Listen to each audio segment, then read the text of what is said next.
के फॉर्म में मैं दे रहा हूं। तो फर्स्ट क्वेश्चन है calculate net force and acceleration, sorry, calculate normal reaction force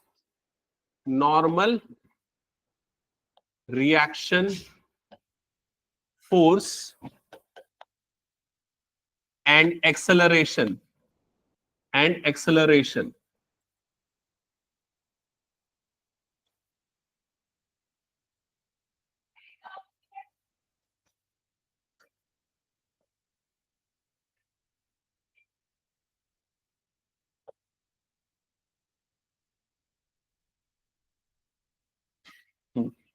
तो n की वैल्यू और a की वैल्यू हमने आई थिंक पिछली क्लास में किया, बट पेज पलट के मत देखना, दोबारा खुद से सॉल्व करना, ये समझ लो।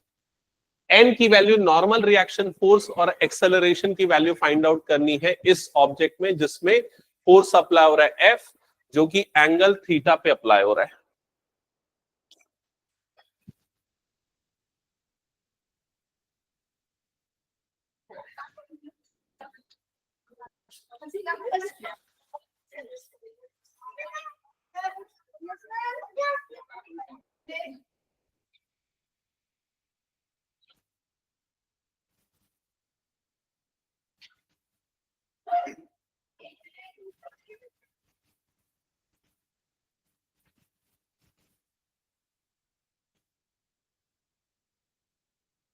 हाँ जल्दी कर सार्थक, और किसका बन रहा है?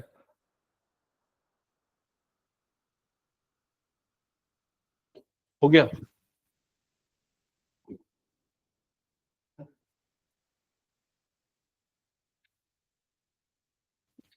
ठीक है।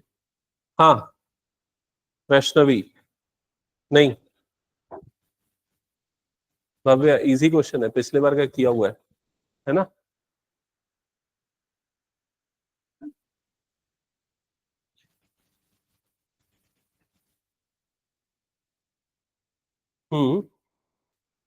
बट वो F,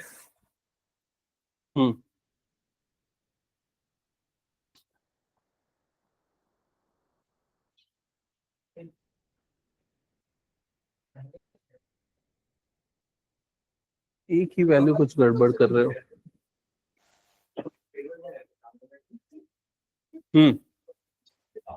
चैतन्य का आया है गुड इवनिंग, और किसी का? Good evening. पार्शली पलक का भी करेक्ट है।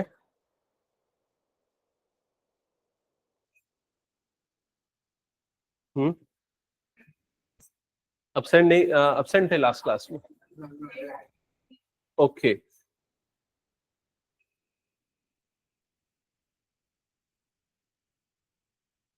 जल्दी जल्दी, इधर इधर पे ध्यान दो, सुनो जिनसे नहीं बन रहा है। सबसे पहले इसका फ्री बॉडी डायग्राम बनाने के लिए हम इस मास को पॉइंट मास m से डिनोट करेंगे। क्लियर हो गया ये चीज? आपको क्या क्या निकालना है? नॉर्मल रिएक्शन और एक्सेलरेशन। ये बॉडी मोशन पे है, तो इस पे जो एक्सेलरेशन a होगा उसकी वैल्यू आपको फाइंड आउट करनी है। ये क्लियर हो गया? न्यूटन के सेकेंड लॉ के अकॉर्डिंग नेट फोर्स जो होता है, एफ नेट जो होता है, वो किसके इक्वल होता है? मास इनटू एक्सेलरेशन के। क्लियर हो गया ये चीज? अब यहां पर ध्यान देना, सबसे पहले हम इस पे जो जो फोर्स अप्लाई हो रहे हैं उसको देखते जाते हैं। तो एक फोर्स इस तरफ अप्लाई होगा, किसके कारण अप्लाई होगा? Due to gravity, gravitational force, जिसको हम किससे डिनोट करेंगे? mg से। तो एक ग्रेविटेशनल फोर्स आ गया mg। दूसरा फोर्स ये होगा जो सरफेस लगाएगा इस बॉडी पे, जिसको क्या बोलते हैं? Normal reaction force.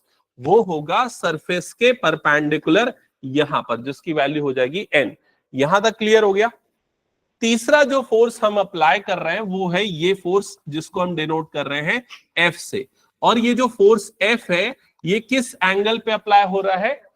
Theta angle पे अप्लाई हो रहा है with respect to horizontal axis. क्या ये चीज क्लियर हो गई सबको? ठीक है, तो हमने इसको फ्री बॉडी डायग्राम में पॉइंट वाइज एक्सप्रेस किया। अब ध्यान से सुनना, मैं आप लोगों से पूछूंगा, बताना। ये बताओ, ये जो फोर्स है इसका एक्स वाला कंपोनेंट क्या होगा और वाई वाला कंपोनेंट क्या होगा? एक्स वाला हो जाएगा F cos थीटा और वाई वाला हो जाएगा F साइन थीटा। यहां तक क्लियर हो गया सबको? ठीक है। अब जो बॉडी का मोशन हो रहा है वो सिर्फ हॉरिजॉन्टल मोशन हो रहा है, वर्टिकल नहीं है। तो वर्टिकल फोर्सेस बैलेंस है, मतलब जितना फोर्स ऊपर लग रहा है उतना ही फोर्स नीचे की तरफ लग रहा है। क्लियर हो गया ये चीज? इसका मतलब F sine theta plus n, ये ऊपर की तरफ लगने वाला फोर्स, पॉजिटिव y की तरफ लगने वाला फोर्स किसके इक्वल होगा? नेगेटिव y वाले फोर्स के इक्वल, मतलब that is equals to mg। क्या ये क्लियर हो गया? तो जो नॉर्मल रिएक्शन फोर्स है जिसको हम किससे डिनोट कर रहे हैं? n से, उसकी वैल्यू कितनी हो जाएगी?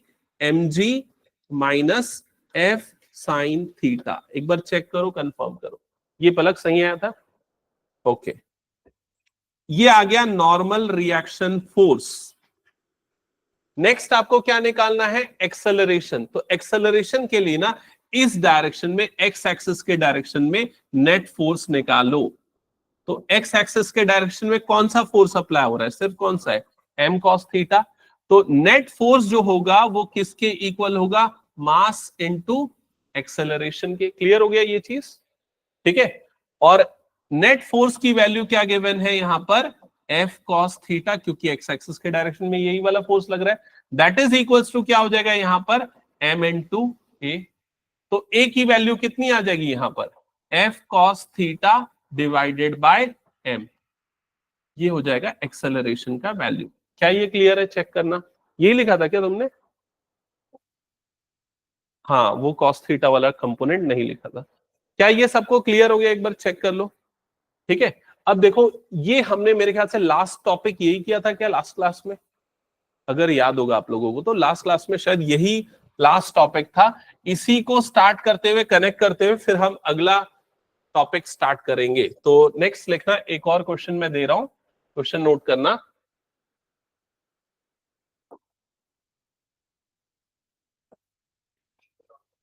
नहीं, पिछला वाला ही रिवाइज करा रहा था।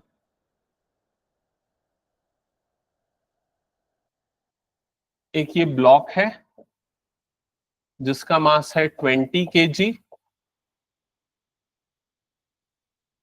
इस पे दो फोर्सेस अप्लाई हो रहे हैं। एक फोर्स है 10 न्यूटन का in this direction, making an angle 37 degree. दूसरा फोर्स है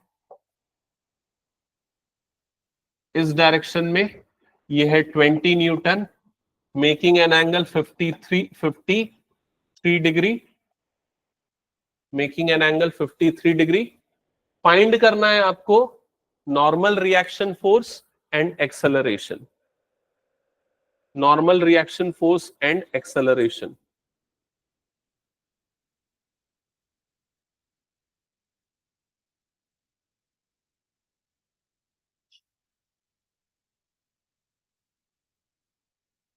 अब 37-53 डिग्री देख के जो लोग परेशान हो जा रहे हैं उनको मैं थोड़ा सा रिकॉल करवा देता हूं, रिवाइज करवा देता हूं ये चीजें।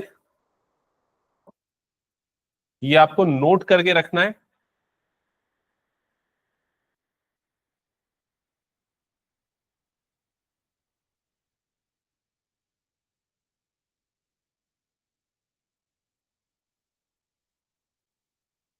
तो क्या चीज नोट करके रखनी है और पता होनी चाहिए, देख लो। अगर एक राइट एंगल ट्रायंगल लेते हैं जिसमें एक एंगल क्या हो गया 90 डिग्री, एक एंगल 37 डिग्री और तीसरा बचा एंगल 53 डिग्री होगा ऑब्वियसली, क्योंकि इन दोनों का सम कितना होता है 90। तो इसका जो बेस होगा वो 4 यूनिट आएगा, जो 37 डिग्री का एडजेसेंट वाला पार्ट होगा। उसका अपोजिट वाला जो पार्ट होगा, मतलब परपेंडिकुलर होगा, वो कितना हो जाएगा 3 यूनिट्स, और उसका हाइपोटेनियस होगा 5 यूनिट्स। तो एक स्टैंडर्ड वैल्यूज है ये जो 3, 4, 5 वाले पाइथागोरस ट्रिपलेट्स है ना, उनके एंगल स्टैंडर्ड एंगल्स है। क्लियर हो गया ये चीज? तो ऐसे सिचुएशन में अगर आपको cos 37 निकालना है तो cos थीटा क्या होता है? Base upon hypotenuse. तो उसकी वैल्यू कितनी आ जाएगी? 4/5। साइन 53 और cos 37 दोनों सेम होता है, बिकॉज साइन और cos कॉम्प्लीमेंट्री ट्रिग्नोमेट्रिक रेशियो है और ये दोनों एंगल भी कॉम्प्लीमेंट्री, दैट्स वाई ये दोनों सेम होता है। आपको याद होगा 10th में रिवर्स ऑर्डर में लिखते थे साइन को, तो क्या बन जाता था? cos। तो वो इसीलिए बनता था क्योंकि रिवर्स ऑर्डर में एंगल कॉम्प्लीमेंट्री एंगल बन जाते थे। ठीक है। वैसे ही cos साइन 37 डिग्री की वैल्यू, तो साइन थीटा क्या होता है? Perpendicular upon hypotenuse. तो ये कितना आ जाएगा? 3/5। और यही वैल्यू कितनी किसकी होगी, cos 53 डिग्री। तो ये वैल्यू याद रखना है आप लोगों को, ठीक है, ये वाली वैल्यू याद रखनी है।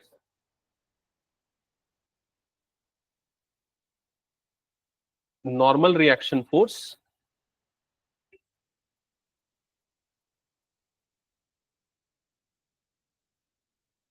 चेक करते, मैं एक्चुअली एक एंगल चेंज कर दिया था इस वजह से, वो एंगल उससे बन रहा था, इसलिए वाला आंसर मेरे पास नहीं है।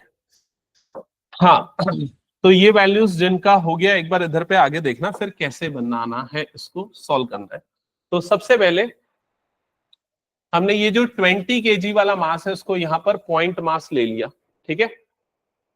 अब इसमें जो जो फोर्सेस अप्लाई हो रहे हैं उसको एक एक करके मार्क करते चलते हैं। तो सबसे पहले ये वाला force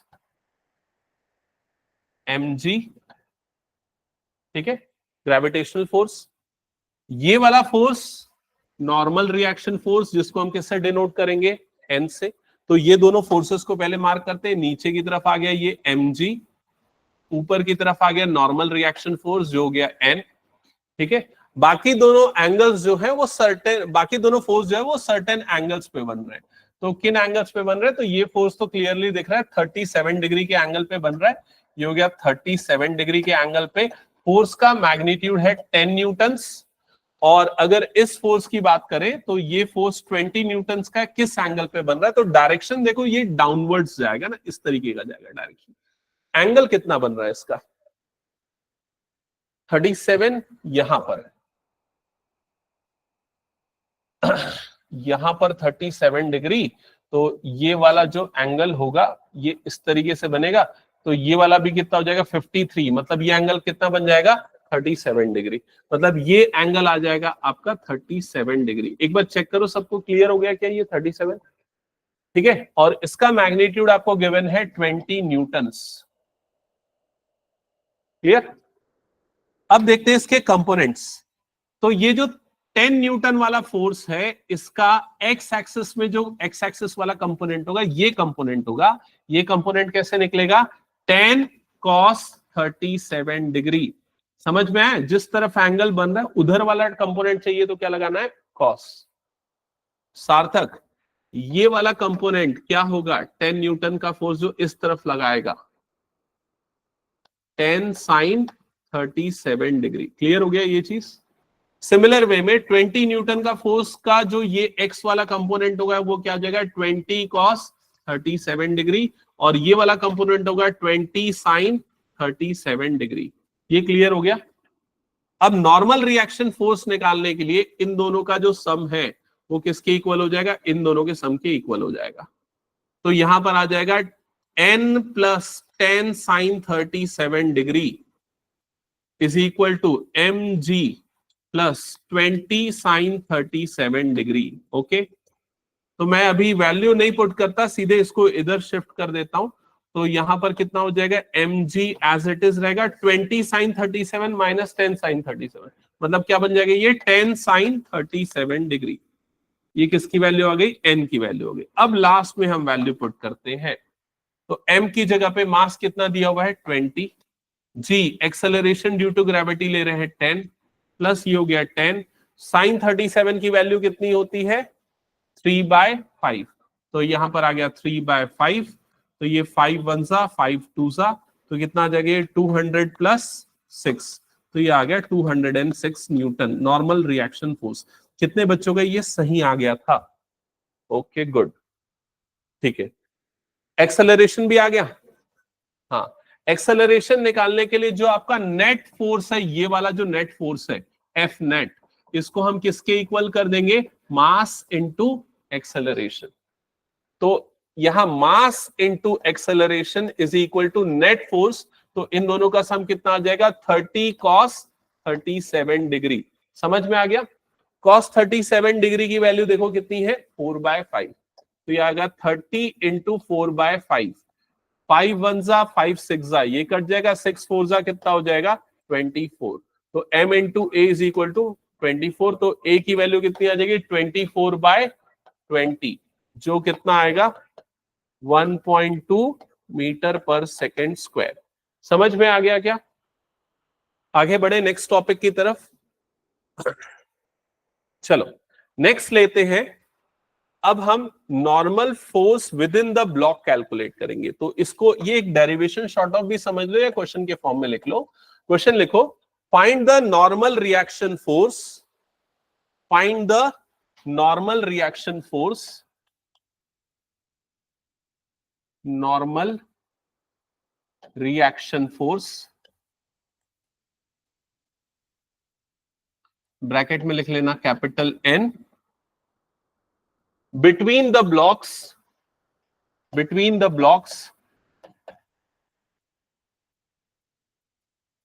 and acceleration for both the blocks, for both the blocks.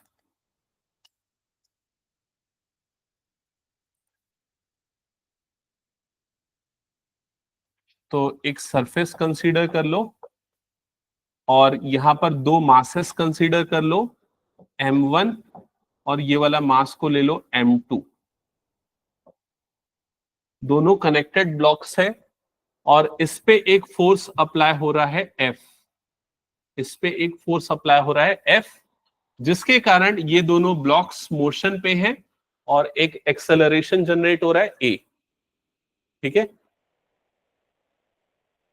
क्या ये नोट कर लिया? यहां तक फिगर ड्रॉ कर लिया? अच्छे से समझना ये क्वेश्चन अभी मैं न्यूमेरिकल फॉर्म में नहीं करा रहा हूं, m1 m2 के टर्म्स में और फोर्स के टर्म्स में हम कैलकुलेशन करेंगे, बाद में न्यूमेरिकल वैल्यूज पे करेंगे। ठीक है, तो सेम चीज आपको रेप्लिकेट करनी है। ठीक है, तो अभी क्वेश्चन में क्या बोला, आपको क्या निकालना है? Normal reaction force. Normal reaction force कब लगता है? जब भी कोई दो ऑब्जेक्ट्स में एक सरफेस शेयर होता है तब। समझ में आ रहा है ये चीज? जैसे अगर मान ले ये एक ऑब्जेक्ट है, ये एक ऑब्जेक्ट है, ये दोनों एक दूसरे से एक surface, contact of surface create हो रहा है, तो ये बुक जो है ये बॉटल पे एक फोर्स लगाएगी, बॉटल जो है ये बुक पे फोर्स लगाएगा, तो ये नॉर्मल रिएक्शन फोर्स है। अगर वो सरफेस पे ऐसे रखा हुआ है तो भी क्या लगेगा? Normal reaction force. नीचे वाला सरफेस ऊपर पे लगाएगा, ऊपर वाला सरफेस नीचे पे लगाएगा, या ऊपर वाली बॉडी नीचे की तरफ लगाएगी। क्लियर हो गया ये चीज? ठीक है, यहां पर एक एक्सटर्नल फोर्स F भी अप्लाई हो रहा है और हमको एक्सेलरेशन भी निकालना है। तो यहां पर दो तरह के नॉर्मल फोर्स लगेंगे, एक तो नीचे वाले सरफेस जो इन दोनों बॉडीज पे लगाएगा, ठीक है, और जो ये दोनों बॉडी नीचे की तरफ लगाएंगी वाले हो गए। ठीक है, लेकिन हम अभी फिलहाल वर्टिकल मोशन नहीं ले रहे, हम सिर्फ कौन सा ले रहे हैं? Horizontal motion. तो हम फोर्स के वर्टिकल या वाई एक्सिस वाले कंपोनेंट को नहीं एनालाइज करेंगे, सिर्फ कौन से फोर्स को एनालाइज करेंगे? एक्स एक्सिस वाले। और यहां पर जो नॉर्मल रिएक्शन फोर्स बोल रहा है वो बिटवीन द ब्लॉक्स की बात कर रहा है, मतलब m1 m2 पे जो लगाएगा और m2 m1 पे जो लगाएगा, आपको वो वाला फोर्स कैलकुलेट करना है। क्या ये समझ में आ गया पूरा? ठीक है, तो m1 जो m2 पे फोर्स लगाएगा वो इस डायरेक्शन में होगा। क्लियर हो गया ये चीज? m2 जो m1 पे लगाएगा वो कौन सा डायरेक्शन पे होगा? इस डायरेक्शन पे होगा। क्लियर हो गया ये चीज? ठीक है, तो ये वाला m1 पे जो फोर्स लग रहा है m2 से, वो ये वाला डायरेक्शन हो गया और ये हो गया। ये मार्क कर लो, इसको डिनोट कर लो कैपिटल N से।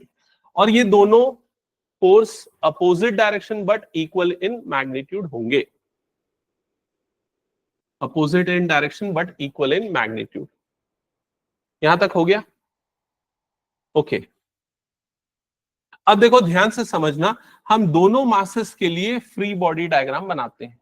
तो सबसे पहले आते हैं m1 वाले मास के लिए। तो m1 वाले मास पे देखो कौन कौन से फोर्स लग रहे हैं। अभी मैं ना वर्टिकल फोर्सेस को नहीं ले रहा हूं, समझ गए ना? मैं सिर्फ कौन से फोर्स ले रहा हूं? हॉरिजॉन्टल एक्स एक्सिस वाला। तो m1 वाले मास पे कौन सा फोर्स लग रहा है? एक ये वाला फोर्स लग रहा है F वाला। ठीक है, वो कौन से डायरेक्शन में लग रहा है?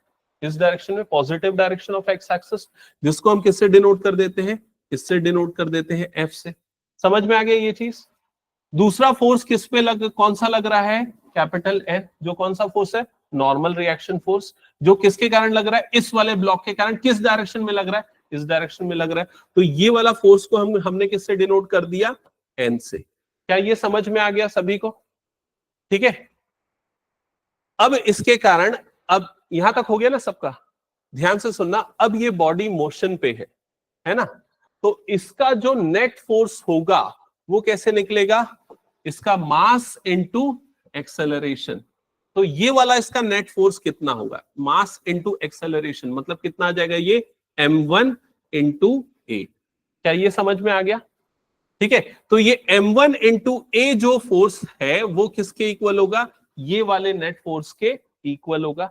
अब ये नेट फोर्स कैसे निकलेगा? तो देखो इसका डायरेक्शन इधर है, मतलब ये वाला फोर्स क्या होगा? ज्यादा होगा। तो इस F में से हम किसको माइनस कर देंगे? N को, तो आपको नेट फोर्स मिलेगा और उसकी वैल्यू किसके इक्वल हो जाएगी? m1a के। क्या ये क्लियर हो गया?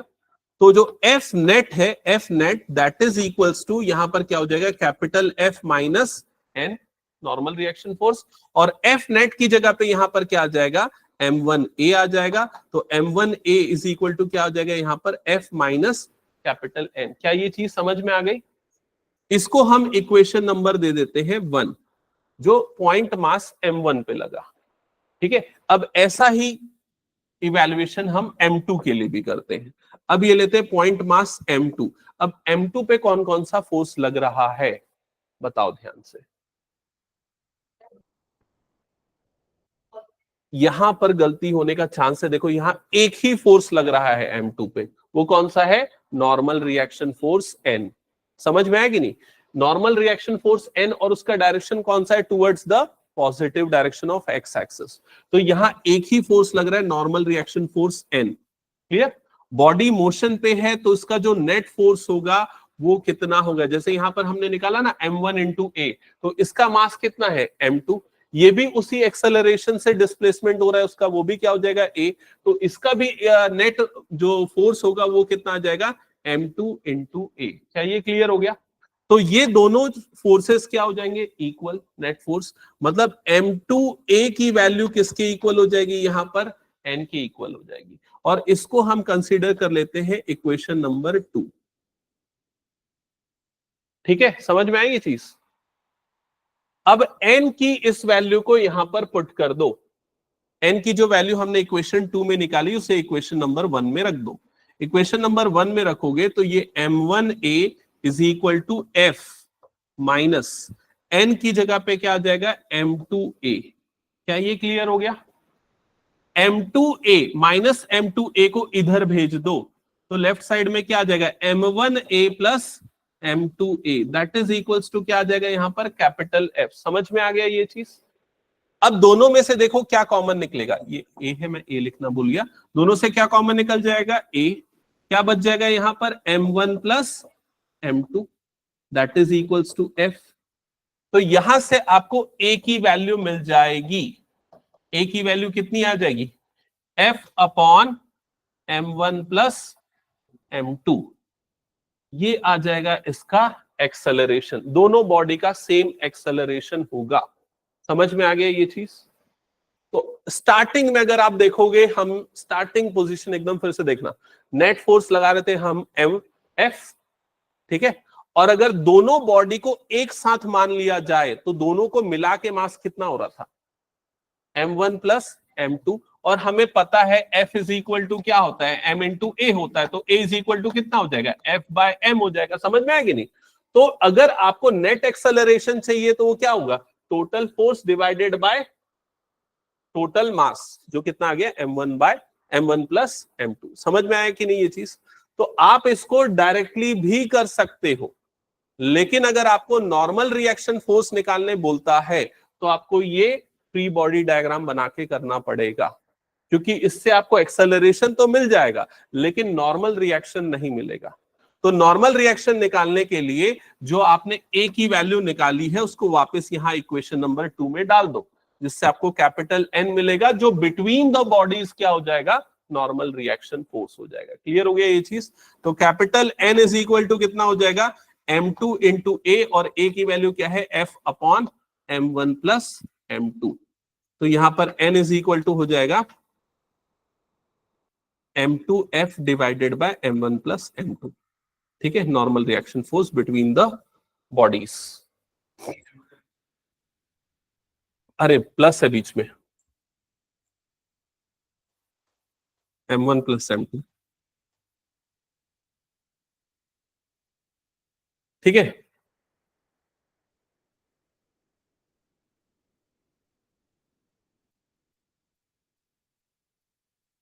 तो चलो एक काम करते हैं, एक इसी टाइप पे एक न्यूमेरिकल दे रहा हूं, उसको सॉल्व करके दिखाओ। ठीक है, फाइनल आंसर बताओ कितना आएगा। ये एक 2 kg का मास ले लेते हैं, इसके बाजू में एक 3 kg का मास ले लेते हैं, और इसमें फोर्स अप्लाई हो रहा है 10 न्यूटन्स का, 10 न्यूटन्स का फोर्स अप्लाई हो रहा है। आपको एक्सेलरेशन निकालना है और normal reaction between the blocks. ठीक है, स्मार्ट वर्क करोगे तुरंत वैल्यू पुट करके निकाल सकते हो, बट कोशिश करो कि आप प्रोसेस सीखो, सो दैट अगर ये डेरिवेशन के फॉर्म में आए तो आपको बनना चाहिए।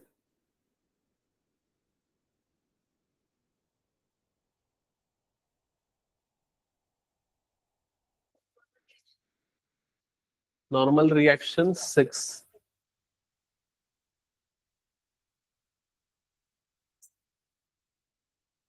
सीधा वैल्यू पुट करके।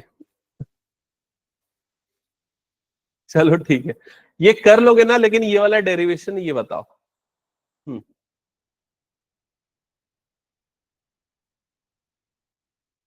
सीधे सीधे वैल्यू पुट करके सॉल्व कर लिया, ओके डन। चलो मैं थोड़ा सा इसको ट्रिकी कर देता हूं अब तुम लोग, ताकि कंसेप्ट सीख पाओ। ठीक है, मैं एक और क्वेश्चन दे रहा हूं, उसके लिए सॉल्व करके दिखाओ। Find the acceleration and normal reaction between the blocks, between the blocks 2, 3 and 4, 18 Newton's.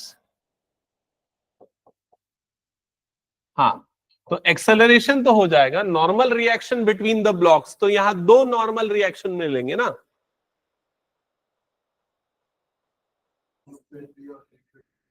हम्म हम्म हम्म दोनों दोनों नॉर्मल रिएक्शन फोर्स, क्यों नहीं, अलग अलग है ना दोनों का सरफेस।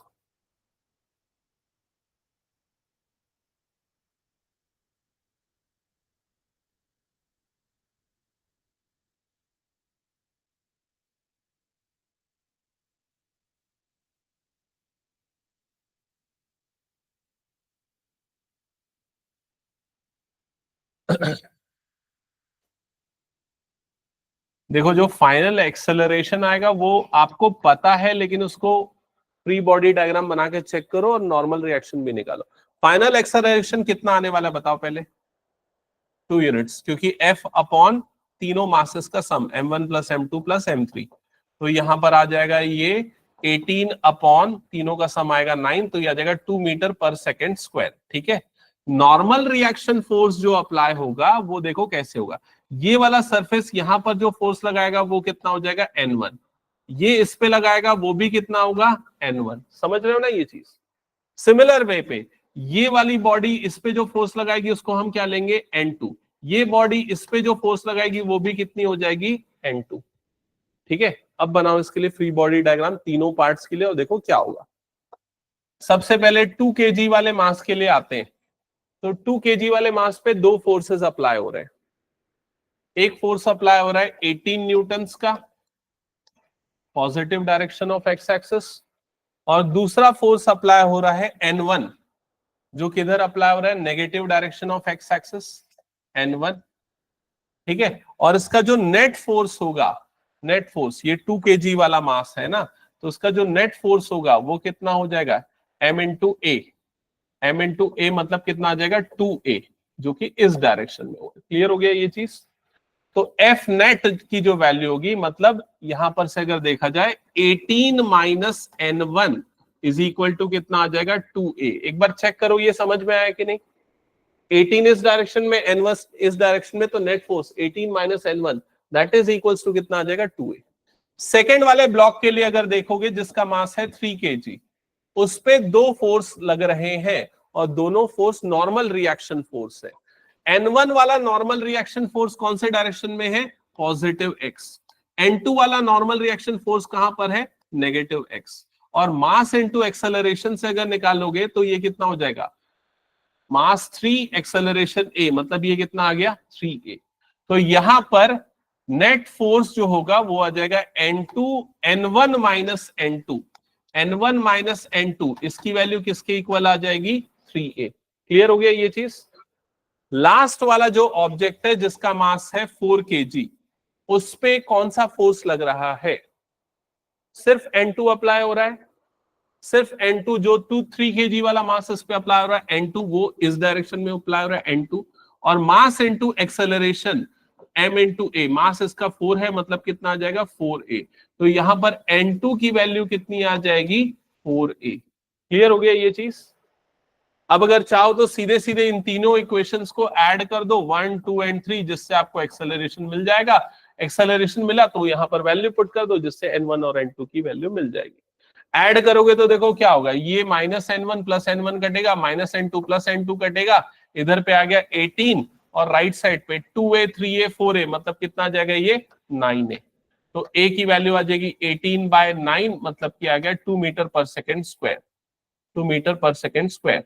और इस a की वैल्यू को उठा के पुट कर दो यहां पर पुट करोगे तो n2 की वैल्यू कितनी आ जाएगी 8 न्यूटन्स, और इस a की वैल्यू को उठा के पुट कर दो यहां पर, तो आपको n1 की वैल्यू मिल जाएगी। तो 18 minus n1 is equal to 2 into 2, तो कितना आ जाएगा 18 minus n1 is equal to कितना आ जाएगा ये 4। तो n1 की वैल्यू कितनी आ जाएगी 14 न्यूटन्स। चेक करो ये आया क्या, हो गया सभी का ये।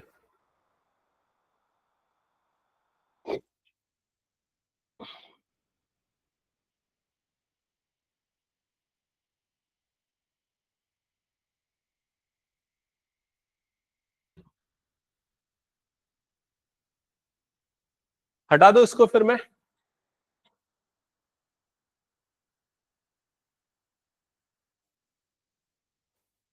चलो अब टेंशन और एक्सेलरेशन फोर्स के लिए कैलकुलेशन करते हैं। टेंशन फोर्स और एक्सेलरेशन के लिए बिटवीन द ब्लॉक्स, तो यहां कंसीडर करना 2 ब्लॉक्स, एक ब्लॉक हो गया M1 और दूसरा ब्लॉक हो गया M2, जो एक स्ट्रिंग से कनेक्टेड है। इसमें एक फोर्स अप्लाई हो रहा है F। Because of that the blocks are in motion with acceleration A। Acceleration A की वैल्यू कैलकुलेट करनी है in terms of M1, M2 and F। Check करो क्या होगा।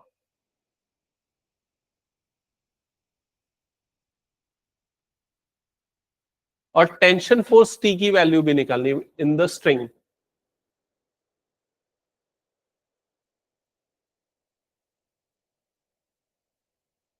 फिगर ड्रॉ कर लिया ना सबने, तो इसको क्वेश्चन के फॉर्म में लिख दो, find acceleration and tension on string. Okay, तो सबसे पहले मैं यहां पर ये एक टेंशन फोर्स T कंसीडर करता हूं। ये जो टेंशन फोर्स T है, जो आपको भी सामने टेंशन फोर्स T दिख रहा है, वो कौन किस पे अप्लाई कर रहा है ये बताओ पहले। ये टेंशन फोर्स कौन किस पे अप्लाई कर रहा है, M2 M1 पे, या जो स्ट्रिंग है वो किस पे अप्लाई कर रही है M1 पे, ये बोलना चाहिए। यहां पर ये जो फोर्स लगेगा, ये फोर्स कौन किस पे अप्लाई कर रहा है, स्ट्रिंग किस पे अप्लाई कर रही है M2 पे। तो ये फोर्स भी क्या होगा सेम, इसको भी हम किससे डिनोट करेंगे T से। क्या ये क्लियर हो गया? ठीक है, यहां पर एक फोर्स लग रहा है F। ठीक है, अब सबसे पहले ना इस पॉइंट M1 के लिए हम फ्री बॉडी डायग्राम एनालाइज करते हैं क्या होगा। तो M1 पे अगर देखा जाए तो एक ही फोर्स अप्लाई हो रहा है, वो कौन सा है T। मैं सिर्फ अभी एक्स एक्सिस के डायरेक्शन की बात कर रहा हूं। ठीक है, तो ये जो इसका नेट फोर्स है वो कितना हो गया T, और T इज इक्वल टू क्या हो जाएगा मास इनटू एक्सेलरेशन। तो इसका मास कितना हो गया M1, और एक्सेलरेशन को हम किससे डिनोट कर रहे हैं A से। क्लियर हो गया? तो T की वैल्यू यहां पर क्या आ गई M1 इंटू A, और इसको कंसीडर कर लेते हैं इक्वेशन नंबर 1। अब M2 वाले के लिए भी सेम फ्री बॉडी डायग्राम बनाओ। M2 वाले मास के लिए फ्री बॉडी डायग्राम बनाओ, तो इसमें कौन कौन से फोर्सेस अप्लाई हो रहे हैं, कौन से डायरेक्शन में। यस, तो एक F फोर्स जो है positive direction of x axis में, एक T फोर्स जो है वो कहां पर है नेगेटिव डायरेक्शन है ऑफ एक्स एक्सिस में, तो जो इसका नेट फोर्स होगा वो कितना आ जाएगा, F माइनस टी। क्लियर हो गया।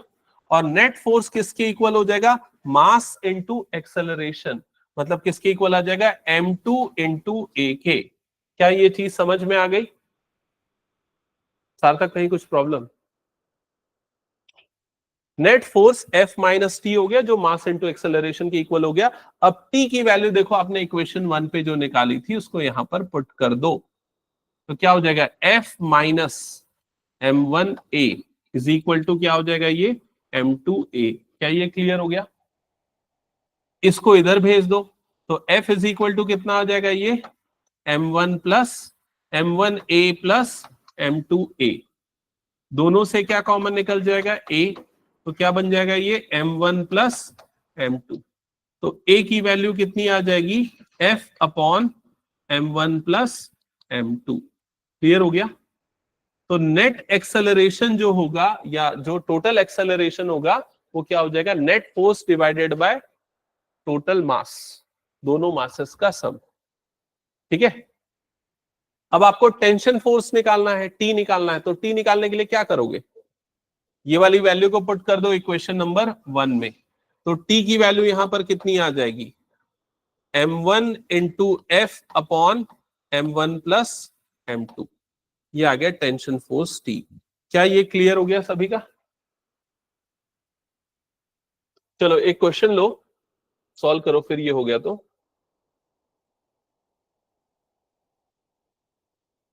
हटा दो ना, ये कुछ नोट करना है तो कर लो। नेक्स्ट क्वेश्चन यहां पर दे रहा हूं,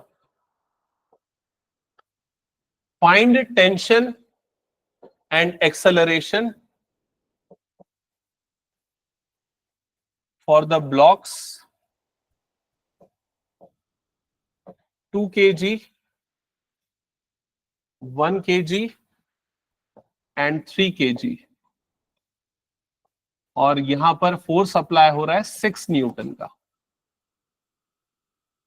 तो एक्सेलरेशन तो मेरे ख्याल से तुरंत बता दोगे कितना आएगा, कितना आएगा acceleration, 1 metre per second square. देखो यहां से acceleration is equal to force upon total mass, तो फोर्स 6 न्यूटन, टोटल मास कितना आ रहा है इसका, 6 kg। ठीक है।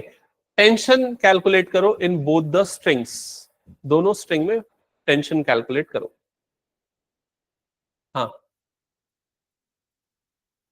क्या हो गया, ठीक है।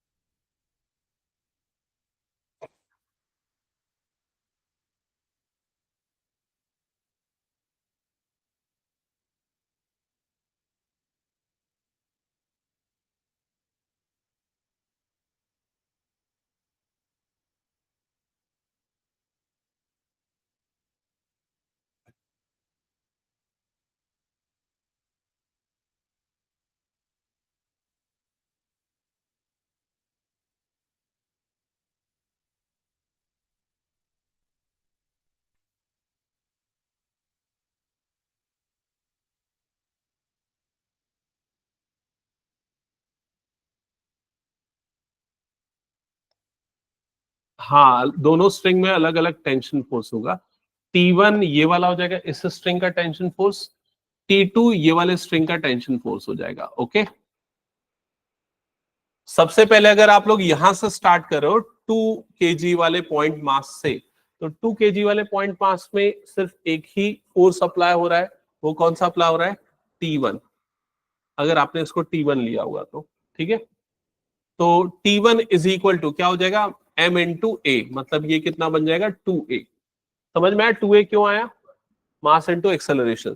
तो T1 की वैल्यू यहां पर कितनी आ गई, 2a।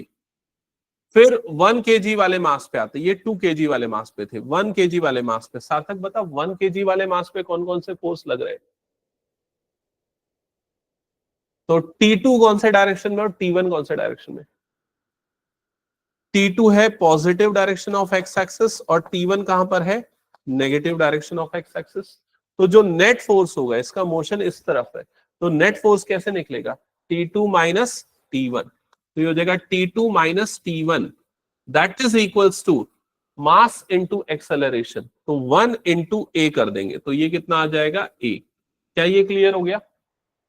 सिमिलर वे में थर्ड वाला जो आपके पास मास है जो कितने का है 3 kg का, इस पे बताओ कितना कितना फोर्स लग रहा है किस किस डायरेक्शन में।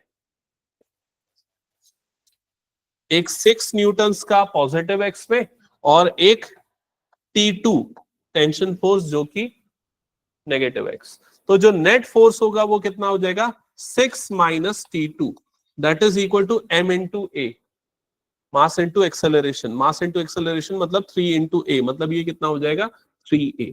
क्या ये क्लियर हो गया सभी को? अब इसके बाद इन सबको ऐड कर दो 1 2 एंड 3 लेके, 1 2 एंड 3 लेके सारे इक्वेशंस को ऐड करोगे तो देखो T1 कट जाएगा, T2 plus T2 minus T2 cut जाएगा, लेफ्ट साइड पे क्या बच जाएगा 6, राइट साइड पे 2a a और 3a, मतलब कितना बन जाएगा 6a। तो a की वैल्यू कितनी आ जाएगी 1 मीटर पर सेकेंड स्क्वायर। समझ में आ गया ये चीज? डेरिवेशन के फॉर्म में करो जो डायरेक्टली आप निकाल सकते हो, ठीक है। अब इसके बाद T1 निकालने के लिए a की वैल्यू को यहां पर डाल दो, a की वैल्यू को यहां पर डालोगे तो T1 कितना मिल जाएगा 2 न्यूटन्स, और T2 निकालने के लिए इधर पे डाल दो तो T2 की वैल्यू कितनी आ जाएगी 3 न्यूटन्स। क्या ये समझ में आ गया सभी को? ठीक है, चलो जिनका बच्चा है कंप्लीट कर लो। नेक्स्ट, अब देखो यहां पर मैं सीधे सीधे स्ट्रेट फॉरवर्ड फोर्स लगा रहा था, अब एक सर्टेन एंगल पे करते ये चीज। अब कैलकुलेट करके दिखाना, कुछ अगर नोट करना बचा है तो कर लो इसमें। हाँ, हम सिर्फ हॉरिजॉन्टल देखेंगे, वर्टिकल नहीं। ये हटा दो, क्या हो गया तो सबका? क्वेश्चन नोट करो। Find the acceleration and tension force on the string. Find the acceleration and tension force on the string.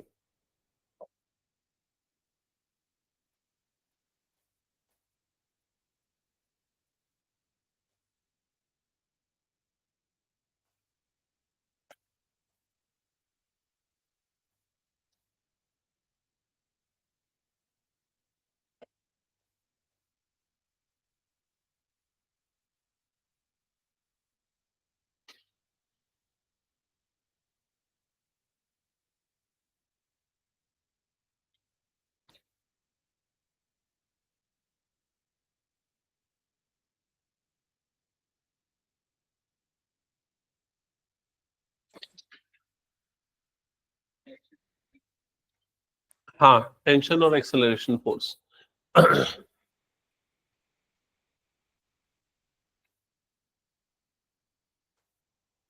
तो ये वाले टेंशन फोर्स को T और ये इस पे लगाएगा उसको भी T लेके सॉल्व करना, और दोनों के लिए फ्री बॉडी डायग्राम बनाना, 8 kg वाले वेट के लिए भी 7 kg वाले वेट के लिए भी। और नहीं बन रहा, किस प्रॉब्लम कुछ हिंट चाहिए तो पूछना।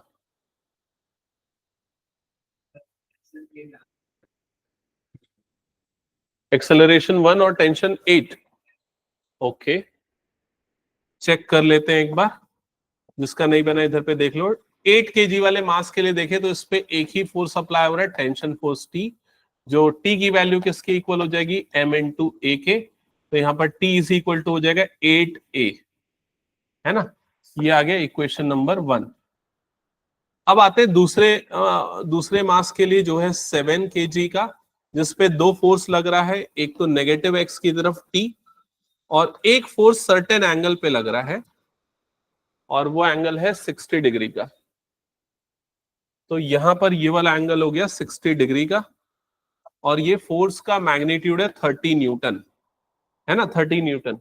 तो ध्यान देना, यहीं पर हो सकता है आपको प्रॉब्लम जा रही होगी, एक ये वाला हो गया कंपोनेंट, एक ये वाला कंपोनेंट हो गया, हमें सिर्फ कौन सा कंपोनेंट लेना है एक्स वाला। तो ये कंपोनेंट कितना आएगा फोर्स का कंपोनेंट 30 cos 60, cos 60 डिग्री की वैल्यू 1/2, तो 30/2 मतलब कितना हो गया 15, तो मतलब ये आ गया 15 न्यूटन। समझ में आया ना ये चीज? तो ओवरऑल जो नेट फोर्स लगेगा वो कितना हो जाएगा 15 minus T is equal to mass into acceleration, मतलब कितना हो जाएगा 7a। क्लियर हो गया ये चीज? अब उसके बाद क्या करो, टी की वैल्यू को इक्वेशन नंबर 1 में जो आपने टी निकाला यहां पुट कर दो। तो 15 plus minus 8a is equal to 7a। तो 15 इज इक्वल टू 15a। तो a की वैल्यू आ जाएगी यहां पर 1 मीटर पर सेकेंड स्क्वायर। समझ में आ गया ये चीज? और a की वैल्यू को फिर वापस से पुट कर दो इक्वेशन 1 में, you will get tension force T, जिसकी वैल्यू कितनी आ जाएगी 8 न्यूटन्स। डन हो गया सबका? चलो नेक्स्ट अब कुछ पुली वाले क्वेश्चन लेते हैं सेम सिचुएशन में। ठीक है, तो अभी जो ब्लॉक्स वाले क्वेश्चन थे उसमें हमारा मोशन कहां पर था, हॉरिजॉन्टल मोशन था। पुली वाले क्वेश्चन में जो पुली से अगर 2 मासेस है तो ऊपर और नीचे हम सिर्फ किसको ध्यान में देंगे, वाई एक्सिस वाले फोर्स को ध्यान में रखेंगे। ठीक है, हटा दो इसको फिर मैं। चलो नेक्स्ट, पुली वाले क्वेश्चन के लिए एक स्ट्रक्चर ड्रॉ करना। M1 M2 करके लेता हूं मैं, बाद में फिर हम वैल्यू वाले क्वेश्चन करेंगे। तो एक सरफेस ले लो, पुली हम मासलेस कंसीडर कर रहे हैं, पुली हो गया P। ठीक है, इसमें 2 मासेस अटैच कर दो, ये हो गया मान लेते हैं M1, और ये वाला मास हो गया मान लेते हैं M2। ठीक है, अब इस क्वेश्चन में ये है कि find tension force and acceleration if M1 is greater than M2, नहीं उल्टा ले, M2 is greater than M1, M2 is greater than M1, M2 is greater than M1।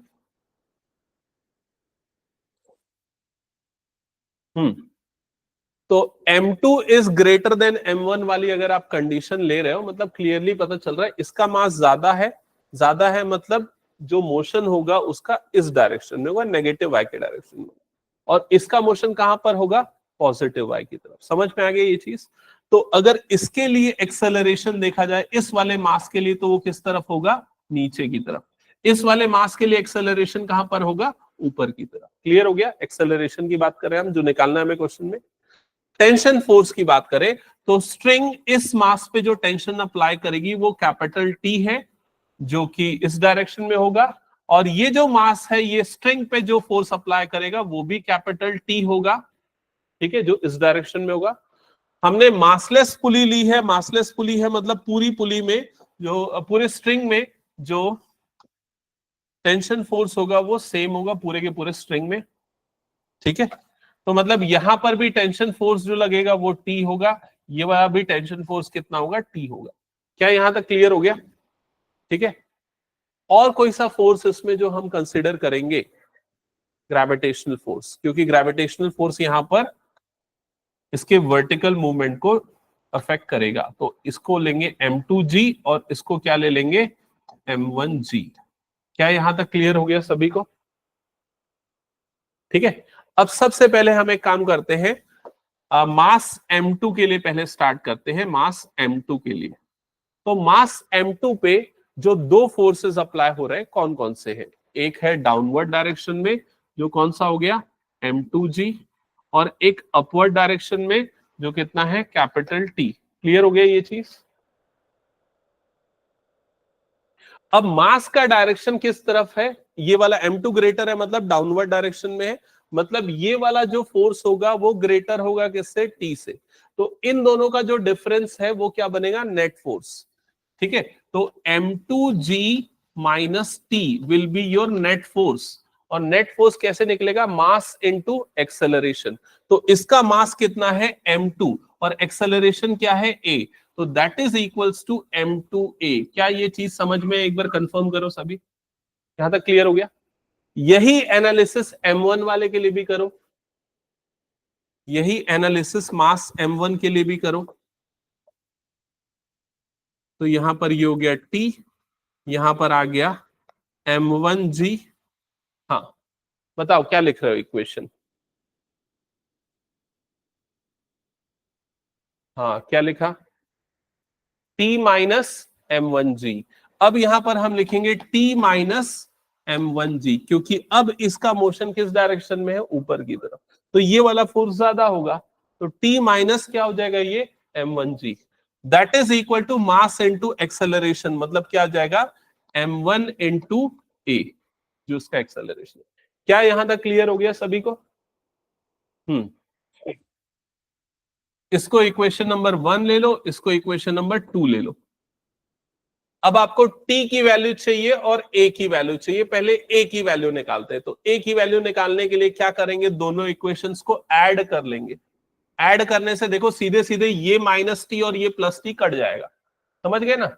और लेफ्ट साइड में क्या बचेगा, ये 1+2 किया, m2g प्लस m1g, नहीं m2g माइनस m1g, और राइट साइड में क्या बचेगा, m2a प्लस m1a। यहां तक समझ में आ गया? हाँ हाँ, क्या हो गया? हाँ ओके ठीक, यहां तक क्लियर हो गया सबको? यहां से g कॉमन निकलेगा तो यहां पर ब्रैकेट के अंदर क्या बच जाएगा, m2 minus m1। Right side से क्या कॉमन निकलेगा, a कॉमन निकलेगा, तो यहां पर क्या बच जाएगा, m2 प्लस m1। क्या ये क्लियर हो गया सभी को? तो a की वैल्यू कितनी आ जाएगी, a की वैल्यू कितनी आ जाएगी, m2 minus m1g upon m1 plus m2 या m2 प्लस m1। चेक करो ये आया क्या सभी का?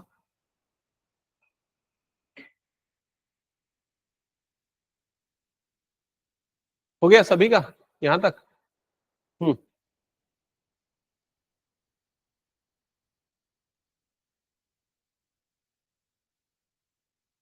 अब देखो इसके ना रिजल्ट को थोड़ा समझते हैं, कैसे हम डायरेक्टली इसका इंटरप्रिटेशन निकाल सकते हैं।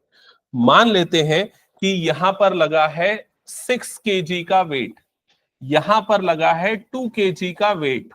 अगर आपको एक्सेलरेशन निकालना है तो एक्सेलरेशन कैसे निकलेगा, तो यहां पर सीधे सीधे m2 की जगह पे क्या डाल दो 6, m1 की जगह पे क्या डाल दो 2। तो 6 माइनस 2 मतलब कितना हो गया 4, 4 इंटू 10 मतलब न्यूमरेटर में कितना आ गया 40, और डिनोमिनेटर में 6 प्लस 2 मतलब कितना हो गया 8, 8 5 सा मतलब क्या आ जाएगा 5 मीटर पर सेकेंड स्क्वायर। तो एक्सेलरेशन क्या होगा उसका 5 मीटर पर सेकेंड स्क्वायर। समझ में आ गया सबको ये? ठीक है। अगर मान लो आपको यहां पर इसका मास न देके ये बता दे कि भाई यहां पर लग रहा है 85 न्यूटन का फोर्स, यहां पर लग रहा है इस डायरेक्शन में 85 न्यूटन का फोर्स इस डायरेक्शन में, यहां पर लग रहा है 35 न्यूटन का फोर्स इस डायरेक्शन में, ठीक है। अब आपको निकालना है तो कैसे निकालोगे, 85 minus 35 by M one plus m2, दोनों का टोटल मास अगर गिवन है तो आप वो वैल्यू यूज कर सकते हो, अगर टोटल मास गिवन है आपको तो, ठीक है। हाँ, इनडायरेक्टली मैं ये बताना चाह रहा था कि अगर आपको एक्सेलरेशन निकालना है पुली वाले केस में, तो ये जब इससे मल्टीप्लाई होगा तो ये कितना बन जाएगा m2g, माइनस ये जब इससे मल्टीप्लाई होगा तो क्या बन जाएगा m1g, डिवाइडेड बाय ये कितना हो जाएगा m1 प्लस m2। और m2g वाला जो फोर्स है वो किधर पे लग रहा है, नीचे की तरफ। m1g वाला फोर्स जो है वो किस तरफ लगेगा, वो भी डाउनवर्ड डायरेक्शन में। तो जो उसका नेट फोर्स होगा, नेट फोर्स कैसे निकलेगा, m2 माइनस m1। समझ में आ रहा है कि नहीं ये चीज, क्योंकि ये इस पुली को इधर खींच रहा है लेकिन ये वाला अपोजिट डायरेक्शन में जा रहा है। तो m2 minus m1 divided by m1 plus m2। तो आप इसको ऐसे भी डिफाइन कर सकते हो, net force divided by total mass m1 plus m2। अब इस वैल्यू को यूज करके टेंशन निकालो। अभी हमने सिर्फ एक्सेलरेशन निकाला, टी की वैल्यू नहीं निकाली है, तो टी की वैल्यू निकालो। टी की वैल्यू निकालने के लिए क्या करोगे, इक्वेशन 1 या 2 दोनों में से किसी भी एक इक्वेशन में ए की वैल्यू को पुट कर दोगे,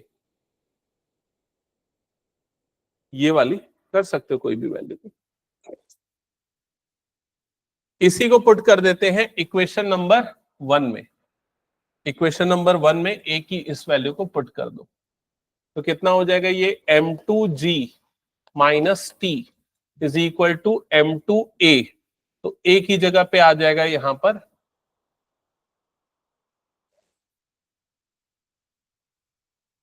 m2g minus m1g upon m1 plus m2। ये वाली टर्म इधर शिफ्ट होगी, टी वाली टर्म इधर शिफ्ट होगी, तो हो जाएगा m2g माइनस m2, ये आ जाएगा m2g minus m1g upon m1 plus m2 is equal to T. तो ये हो गया m2g माइनस, इधर से भी g निकाल ही लो यार, वाली वैल्यू पुट किए रहते तो ज्यादा अच्छा रहता। m2g इधर पे क्या बन जाएगा, m2 minus m1 divided by m1 plus m2 is equal to T. समझ में आ रहा है ना क्या कर रहे हैं हम? अब देखो चेक करना है, दोनों में m2g वाली टर्म आ रही कॉमन, दोनों में सेम है, तो m2g को निकाल लो बाहर।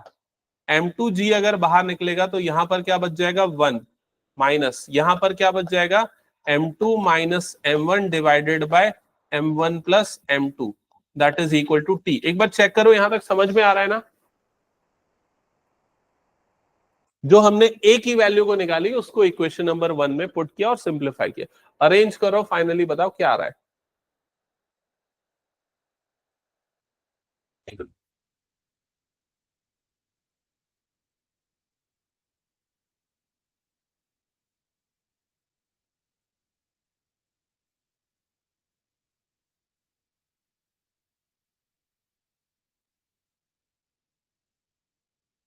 आ गया? हम्म,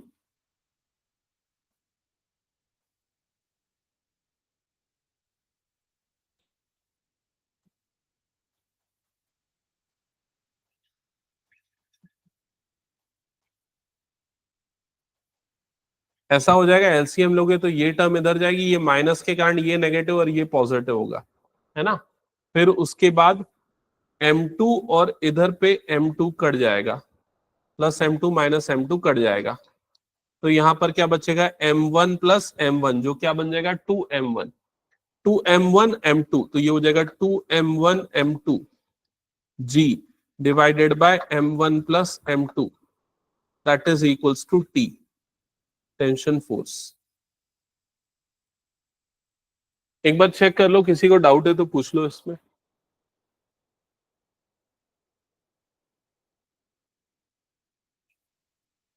आगे ये विमांशु आया है, वैष्णवी आ गया ये। हम्म,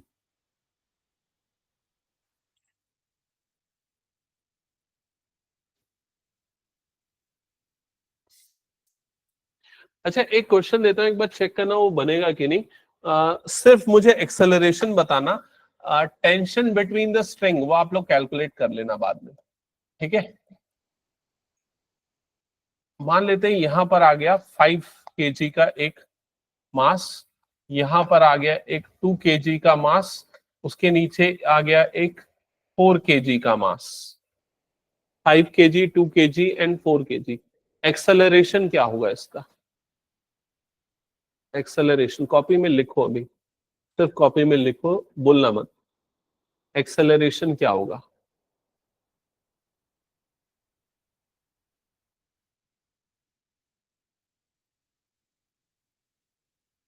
हो गया, लिख लिया?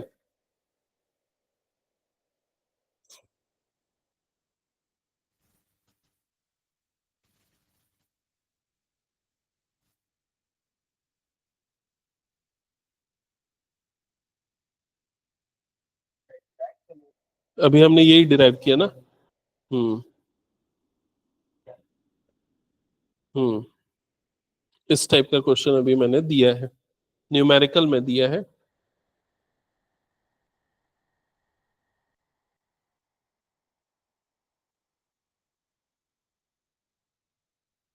हम्म,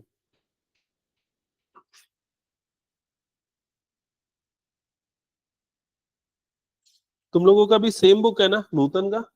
तो इसमें पूरे सारे जो क्वेश्चन है वो सब मैं करवा रहा हूँ ना, देखते जाना। ये वही वाला जो अभी हमने डिराइव किया ना, एक्सेलरेशन का, टेंशन फोर्स का, ये सब, और जो भी मैंने प्रॉब्लम दिया वो लगभग इस टाइप का है, ठीक है?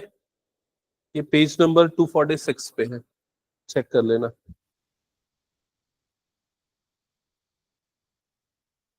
देखो ये भी डिराइव किया ना तुमने, ये टेंशन फोर्स का कैलकुलेशन वो। हम्म, आ गया? एक्सेलरेशन,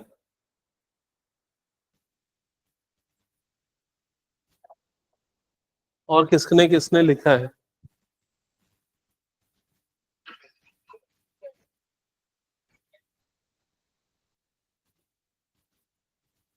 तुम पूरा फ्री बॉडी डायग्राम से बना रहे हो, चलो ठीक है।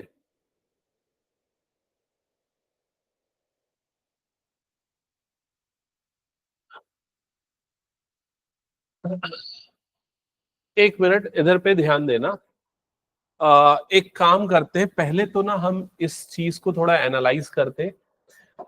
मैंने सिर्फ एक्सेलरेशन पूछा था आप लोगों से, आप डायरेक्ट निकाल सकते हो। अगर आप पिछला वाला फॉर्मूला ध्यान दोगे तो हमने क्या डिराइव किया था, A is equal to M2 minus M1 upon M1 plus M2 into G. आप डायरेक्टली ये फॉर्मूला एक्सेलरेशन के लिए यूज कर सकते हो। A is equal to M2, तो M2 किसको ले, ये टोटल मास को हम क्या ले लेंगे, M2। तो M2 की वैल्यू कितनी हो जाएगी यहां पर 6। ये वाले मास को क्या ले लेंगे हम, M1। तो क्या था फॉर्मूला, M2 माइनस M1 मतलब क्या हो जाएगा 6 minus 5 divided by M1 plus, हाँ इंटू जी आता है, इंटू जी का वैल्यू कितना हो गया यहाँ पर 10 divided by M1 plus M2 मतलब कितना आ जाएगा 5 प्लस 6 मतलब ये आ जाएगा A is equal to 10 by 11। किसी का आया था? हाँ, ओके ठीक है, ये क्लियर हो गया। अगर सिर्फ एक्सेलरेशन निकालना है तो डायरेक्टली ये यूज कर सकते हो। टेंशन भी निकालना है तो इस स्ट्रिंग में अलग टेंशन होगा, इस वाली स्ट्रिंग में जो है वो अलग टेंशन होगा, उसका भी पूरा डेरिवेशन है। ठीक है, करें उसको, डेरिवेशन कर पाओगे? चलो करके दिखाओ एक बार। चलो फिर नया टॉपिक चालू करूं। हाँ ठीक है, तो नया टॉपिक है न्यूटन्स थर्ड लॉ, उस पे बेस्ड कुछ क्वेश्चन करेंगे। तो न्यूटन्स का थर्ड लॉ सबको पता है, every action has equal and opposite reaction. लिखो उसको, फिर मैं कुछ एग्जांपल्स दूंगा, मुझे बताना उसमें एक्शन और रिएक्शन क्या है, क्या वो न्यूटन का थर्ड लॉ फॉलो कर रहा है या नहीं कर रहा है। Every action has equal and opposite reaction. लिख लिया? हम्म, तो अब मैं एक एक्शन बता रहा हूं, तुम उसका रिएक्शन बताओ। तुमने अपने दोस्त को पंच मारा, ये एक्शन है, तो रिएक्शन क्या होगा? अब ये देखा जाए ना तो इसको हम बोल सकते हैं ये फिजिकली नहीं, ये दूसरे टर्म्स में रिएक्शन है, समझ गए ना, मेंटल रिएक्शन बोल सकते हो।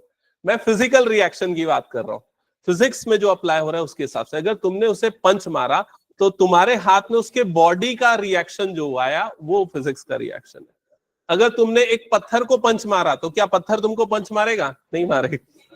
ठीक है, तो एक्चुअली एक्शन जो होता है और जो रिएक्शन होता है वो दोनों अलग बॉडी में होता है। एक बॉडी ने दूसरे पे अप्लाई किया वो एक्शन, दूसरे बॉडी ने पहले बॉडी पे जो अप्लाई किया वो क्या है, रिएक्शन। क्लियर हो गया ये चीज? तो ये एक्शन रिएक्शन के फॉर्म में, पेयर के फॉर्म में होता है। अब अगला क्वेश्चन मेरा ये है, अगर मान लो यहां पर एक सरफेस है, इस सरफेस पे एक मास है और ये मास है मान लो m, है ना, तो सरफेस जो है इस मास पे एक फोर्स अप्लाई करेगा जो कौन सा है, normal reaction force n।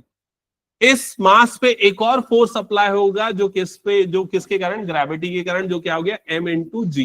Clear हो गया ये चीज?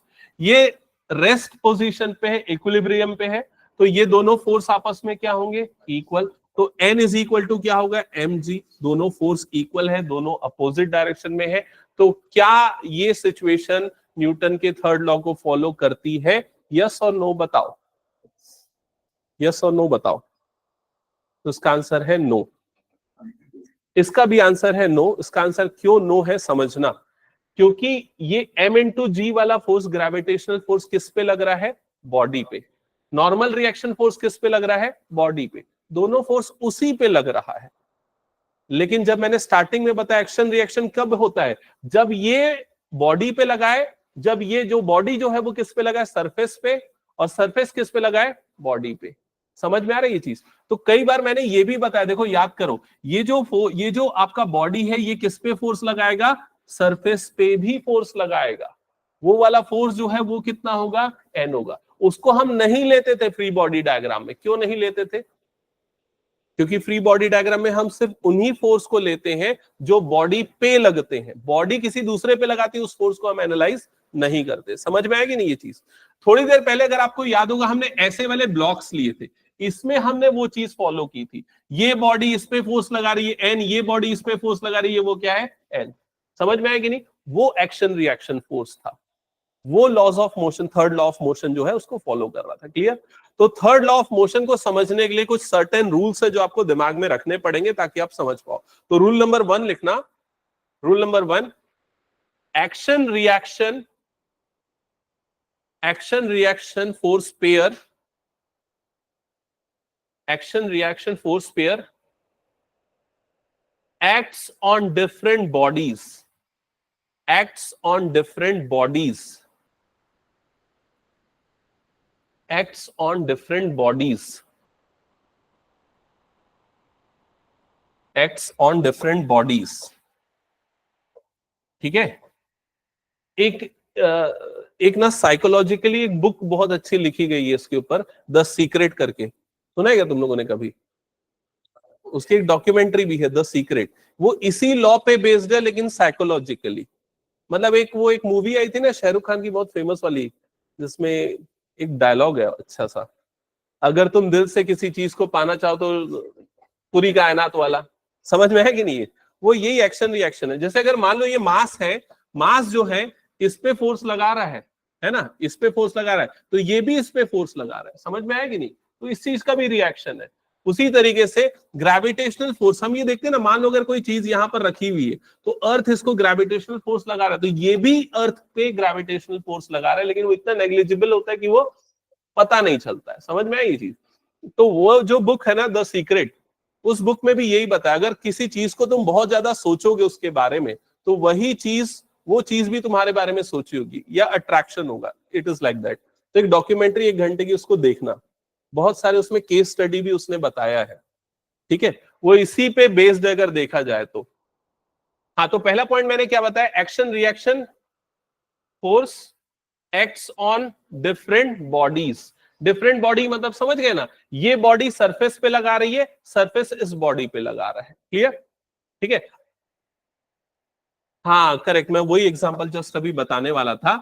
अगर मान लो इस तरीके से, मान लो यहाँ पर एक सरफेस है, सरफेस पे यहाँ पर एक स्ट्रिंग है, यहाँ पर एक मास लगा हुआ है ना? तो ये जो मास है वो स्ट्रिंग पे फोर्स लगाएगा, वो ये टेंशन फोर्स।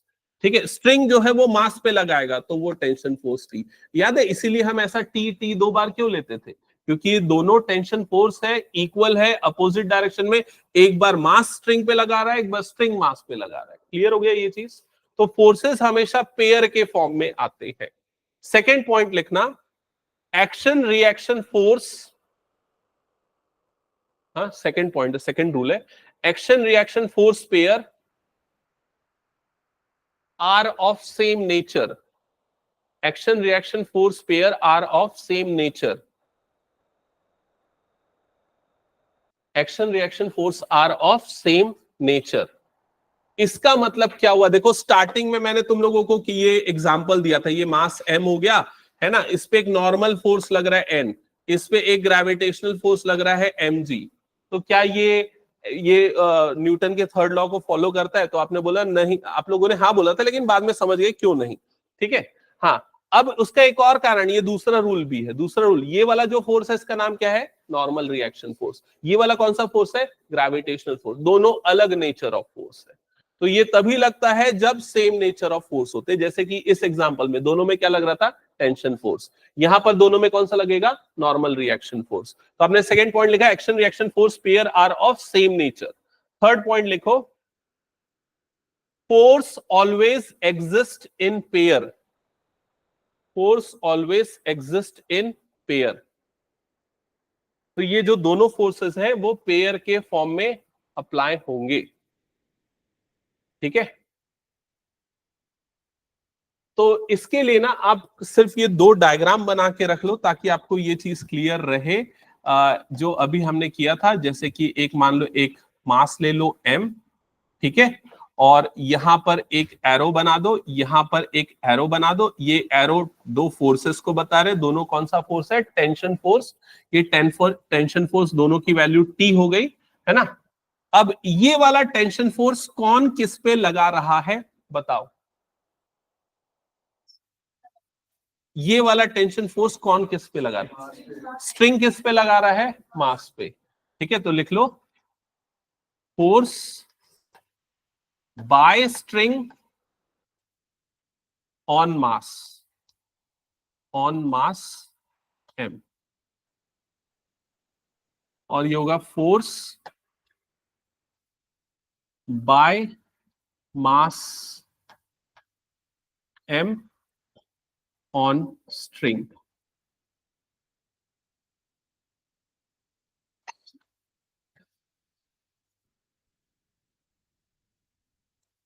ठीक है, ये वाला भी आप लिख सकते हो। ये हमने ऑलरेडी एक बार और लिखा हुआ है, एक तो ये नॉर्मल रिएक्शन फोर्स, और दूसरा ये नॉर्मल रिएक्शन फोर्स। ये नॉर्मल रिएक्शन फोर्स कौन लगाता है, सरफेस, सरफेस ऑन मास, क्या,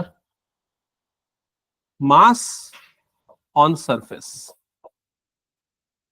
मास ऑन सरफेस।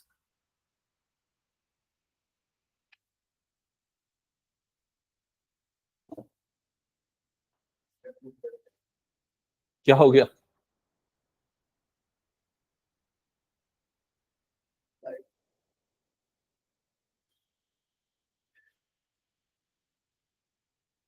चलो अब इस पे बेस्ड एक न्यूमेरिकल लेते हैं।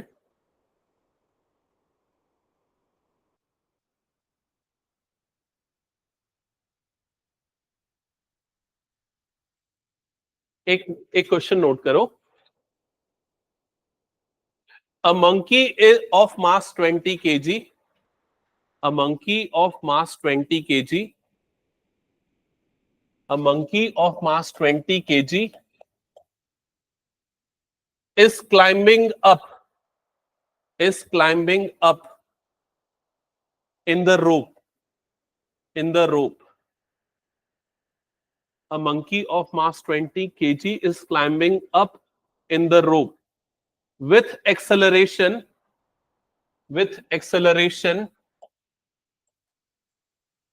2 meter per second square, with acceleration 2 meter per second square. Find the tension force T on rope. Find the tension force T on the rope caused by monkey. Caused by monkey. Find the tension force T on the rope caused by monkey. Use G is equal to 10 meter per second square. Use G is equal to 10 meter per second square. तो ये monkey वाले बहुत सारे question आपको HC Verma की book में मिल जाएंगे। ठीक है, ये भी उनमें से एक क्वेश्चन है। तो पहले डायग्राम बनाओ जल्दी से।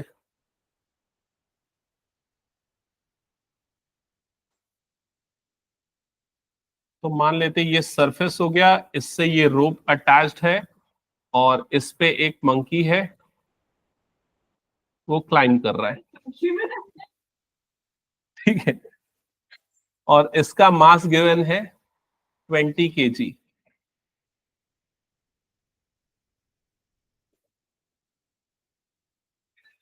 यहां तक हो गया।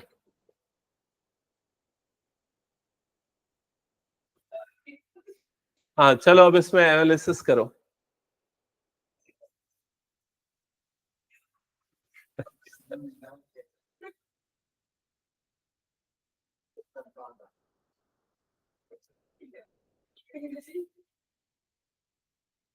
देखो अगर सिर्फ बॉक्स बना देते ना तो फिर उसमें एक्सेलरेशन कैसे होता, समझ गए ना। मतलब ये पता चलना चाहिए, बॉक्स थोड़ी क्लाइम कर पाएगा, कोई ना कोई ह्यूमन। ठीक है, तो ये क्लाइंब अप कर रहा है तो एक्सेलरेशन का डायरेक्शन ही हो गया। यहां तक हो गया। हाँ अब देखते हैं इसमें सारे फोर्स का कैलकुलेशन देखते। फ्री बॉडी डायग्राम बना के देखते हैं। तो सबसे पहले ये हो गया पॉइंट मास m, ठीक है।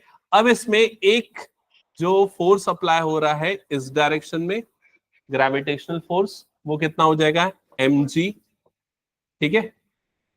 अब यहां पर टेंशन फोर्स जो है, ये टेंशन फोर्स T हो गया, caused by monkey on the rope. ये tension force caused by rope on the monkey T, समझ गए। तो हम मंकी को पॉइंट मास लेके सॉल्व कर रहे हैं, तो हम मंकी पे जो टेंशन फोर्स अप्लाई हो रहा है T, उसका एनालिसिस करेंगे। क्लियर हो गया ये चीज, ठीक है। तो यहां से जो नेट फोर्स आएगा, नेट फोर्स कैसे निकलेगा, T minus mg, T minus mg, ये हो गया net force. That will be equals to mass into acceleration, mass into acceleration. तो इसका मास m हो गया और एक्सेलरेशन क्या हो जाएगा a, m इंटू a। क्या ये चीज क्लियर हो गई। अब देखो यहां पर T माइनस mg, m की वैल्यू आपको क्वेश्चन में गिवन है, m की वैल्यू कितनी गिवन है 20, g की वैल्यू कितनी गिवन है 10, इज इक्वल्स टू m की वैल्यू कितनी हो गई 20 इंटू a की वैल्यू भी गिवन है, a की वैल्यू कितनी है 2, तो कितना हो जाएगा T minus 200 is equals to कितना हो जाएगा 40।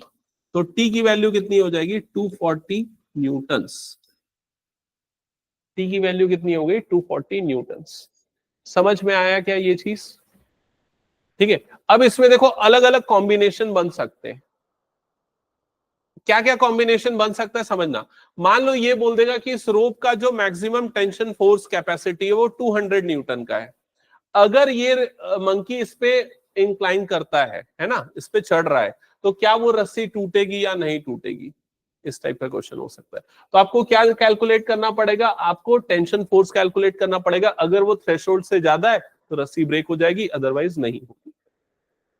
हाँ वो गिवन रहेगा, मतलब टेंशन फोर्स गिवन होगा।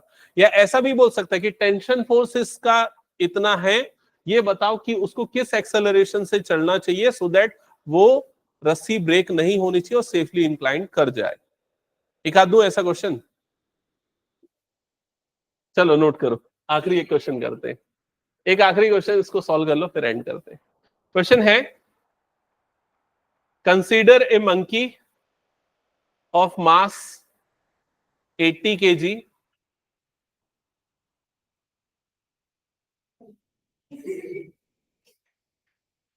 consider a monkey of mass 80 kg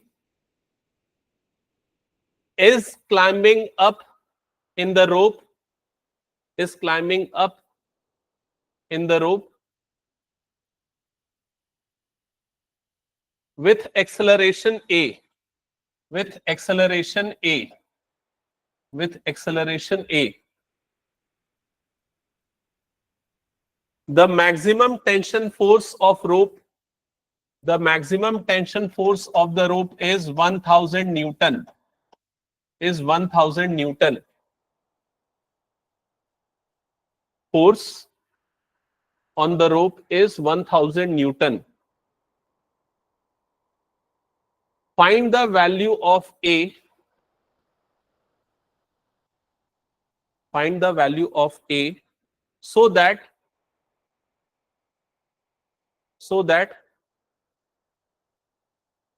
monkey can safely climb the rope, monkey can safely climb the rope. हाँ जी की वैल्यू 10 लेनी है, जी की वैल्यू 10 लेनी है। सेम स्ट्रक्चर बनेगा,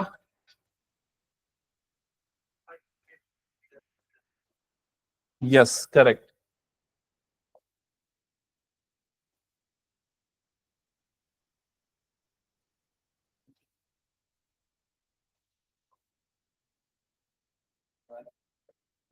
टू 2.5 यस। तो सेम स्ट्रक्चर जो भी आप देख रहे थे वही अप्लाई होगा। ये मंकी मास उसका कितना हो गया 80 kg, टेंशन फोर्स इधर पे लगा T जिसकी वैल्यू गिवन है 1000 न्यूटन। यहाँ पर ये वाला फोर्स हो गया आपका ग्रेविटेशनल फोर्स जो कितना हो जाएगा m इंटू जी, मतलब कितना आ जाएगा ये 800 न्यूटन्स। तो जो नेट फोर्स होगा, नेट फोर्स कितना हो जाएगा 1000 माइनस 800, तो 1000 minus 800 that is equal to m into A, mass into acceleration. Clear? Mass आपको गिवन है, कितना गिवन है? 80 kg। तो यहां पर आ जाएगा 200 is equal to 80a। 200 is equal to 80a, तो a की वैल्यू हो जाएगी 200 डिवाइडेड बाय 80। 0 0 कट, 8 2 जा 16, 8 5 जा 40, तो a की वैल्यू आ जाएगी 2.5 मीटर पर सेकंड स्क्वायर। क्लियर हो गया सबको ये? ठीक है, तो एंड करते हैं फिर आज की क्लास। नेक्स्ट क्लास में हम लोग फिर इम्पल्स और इम्पल्सिव फोर्स वगैरह देखेंगे इस टॉपिक से, जो है ना, हाँ ये इसी टाइप के हैं। हम्म थर्ड देखो, न्यूटन का जो थर्ड लॉ है ना, वो हर जगह पे अप्लाई होता है। फ्रिक्शन पे भी अप्लाई होता है। अगर कोई दो बॉडी एक सरफेस शेयर करते हैं, कांटेक्ट में है, ठीक है, तो दोनों पे टेंजेंशियल फोर्स लगेगा अपोजिट डायरेक्शन में। ठीक है, तो जितने भी फोर्सेस है उसमें सभी में ये थर्ड लॉ अप्लाई होता है। जैसे नॉर्मल रिएक्शन फोर्स, वहां पर भी थर्ड लॉ अप्लाई हो रहा है ना? तो जितने भी फोर्सेस हैं वो सारे फोर्स पेयर के फॉर्म में आएंगे और थर्ड लॉ हर जगह पे वो अप्लाई होगा। ठीक है, बाय बाय।